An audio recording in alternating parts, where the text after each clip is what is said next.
So if a bunch of dust, if a bunch of glass comes shooting into frame, don't be alarmed. That's expected.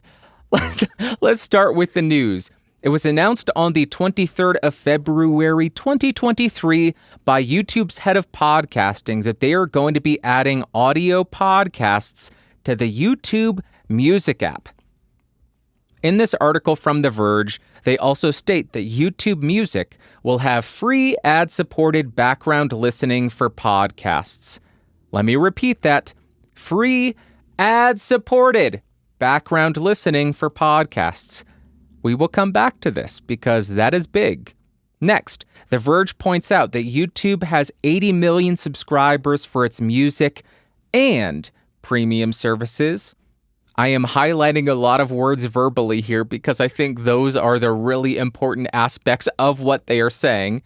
And also, they point out Spotify has 200 million paid subs, YouTube proper has 2 billion users, and YouTube is not looking to add exclusive shows or licensed originals at this time. There is a lot to unpack and discuss here. First off, this is YouTube Music, not YouTube proper. So if you're a podcaster thinking, oh, goody, I have 2 billion new potential listeners because that's how many people are active on YouTube, keep your expectations in check. Because this is YouTube Music. This is a separate app from YouTube proper. We don't have the active user numbers for YouTube Music, but I can assure you it is less than 2 billion. There are less than 2 billion people with the YouTube Music app. Secondly, 80 million paid users between YouTube Music and YouTube's premium services. It doesn't specify how many active users they have for YouTube Music, but more importantly, they don't differentiate between YouTube Music premium subscribers and YouTube Premium subscribers. There's a difference there. If somebody subscribes to YouTube Music, they are going to have the YouTube Music app. If somebody is a YouTube Premium subscriber, they have the YouTube app. They probably signed up to get ad-free viewing of YouTube, and they may never have downloaded or even heard of YouTube Music. Case in point, as I point it myself, because I have been a YouTube Premium subscriber back before when it was YouTube Red, since day one. I have never downloaded the YouTube Music app because I have zero desire to. The only reason I pay for YouTube Premium is ad-free viewing. So if you see this 80 million paid user statistic and think, oh, goody, 80 million people who have disposable income, and clearly they love audio enough to pay for it. So if my podcast gets in front of them, maybe I can monetize them.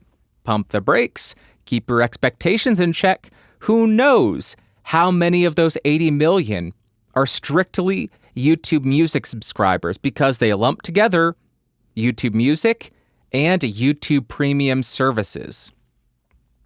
And third, and arguably most important, they said free ad-supported background listening. What does this sound like to you? I'll pause for a second and let you think about it. Free ad-supported background listening. To me, that sounds like they are going to play ads on podcasts. That sounds like a good thing, right? That's great. Good, great, grand. You can earn money on your podcasts. But how are podcasters going to be compensated for this? Are they going to require podcasters to submit their RSS feeds to YouTube Music? Is that how it's going to function? Or is YouTube going to go out and scrape some existing podcast directory and pull in all those RSS feeds? Is that how it's going to work? Because if they are scraping podcast directories, pulling in all those shows, and then running ads on them, how are they going to compensate those podcasters? There may be some conflicts there. On top of that, YouTube does not host these audio files. These are all self-hosted by podcasters, or they are hosted on services that are paid for by the podcasters. The reason I'm pointing that out, these shows that are going to be listened to on YouTube Music are not moderated by YouTube. Do you see the issue here? YouTube is very strict with their ad placement. So how are they going to run ads on podcasts that might have objectionable material, that might not follow YouTube's ad guidelines, that may be so edgy that they were kicked off of YouTube? Is YouTube going to pull in all of these shows and exclude certain shows from being able to be listened to in YouTube Music? Are they going to scrape every single piece of audio that somebody tries to listen to determine if it is acceptable to run ads on it? Because if they are running ads on podcasts, and it is YouTube, it is Google, they are going to be under the same amount of scrutiny that YouTube proper is under. And there are a lot of extremely objectionable, I shouldn't say objectionable, there are a lot of shows that do not follow YouTube's ad-friendly guidelines. There are a lot of podcasts that would make YouTube quake in their boots. Oh my God, they said something like that? Oh no! So this is going to be a dangerous road if they go down it. It's going to be very interesting. Are they requiring podcasters to submit their show to YouTube Music, thereby providing YouTube the right, the authority to place ads on your show? Is YouTube going to compensate podcasters for ads played against their audio podcast? How is YouTube going to handle edgy content that does not follow their ad-friendly guidelines? How will background play work for shows that do not have ads on them? Will you be unable to listen to explicit shows in the background because they can't run ads? So many questions about this. They are making some bold decisions here, and I just don't understand it.